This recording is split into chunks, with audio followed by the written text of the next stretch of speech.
गरुड़ पुराण के 9वें अध्याय में दान, पुण्य और धर्म कर्मों के महत्व का गहन वर्णन मिलता है। भगवान विष्णु गरुड़ जी को बताते हैं कि मनुष्य जीवन में किए गए दान और शुभ कर्म मृत्यु के बाद आत्मा के सबसे बड़े सहायक बनते हैं। जब आत्मा अकेली यमलोक की यात्रा करती है, तब उसके साथ केवल उसके पुण्य और पाप ही चलते हैं। अन्य कोई सांसारिक संबंध सहायक नहीं होता। इस अध्याय में बताया गया है कि सही समय पर किया गया दान अत्यंत फलदायी होता है। विशेष रूप से अन्नदान, जलदान, वस्त्रदान और ज्ञानदान को श्रेष्ठ माना गया है।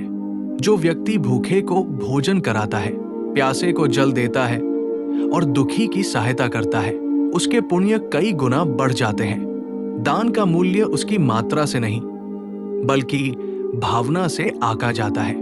भगवान विष्णु ये भी स्पष्ट करते हैं कि दान दिखावे या अहंकार के लिए नहीं करना चाहिए। जो व्यक्ति प्रशंसा पाने के लिए दान करता है, उसका फल सीमित होता है। इसके विपरीत जो व्यक्ति गुप्त रूप से निस्वार्थ भाव से दान करता है, उसका पुण्य आत्मा के साथ दीर्घकाल तक रहता है और कठिन परिस्थितियों में रक्षा करता है। अध्याय 9 में यह भी कहा गया है कि मृत्यु से पहले किया गया पुण्य कर्म आत्मा की यात्रा को सरल बनाता है। पितरों के लिए किए गए श्राद्ध, तर्पण और दान से आत्मा को शांति मिलती है। जो व्यक्ति अपने माता पिता और पूर्वजों का सम्मान करता है, उसके जीवन और मृत्यु दोनों मंगलमय होते हैं। इस अध्याय में अधर्म से अर्जित धन को त्यागने की भी शिक्षा दी गई है।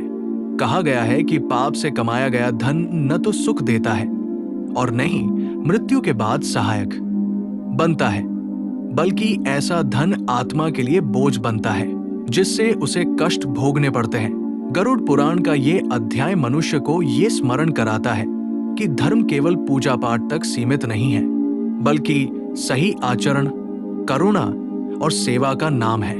जो व्यक्ति अपने जीवन में दया, सत्य और परोपकार को अपनाता है, वही वास्तव में धार्मिक कहलाता है।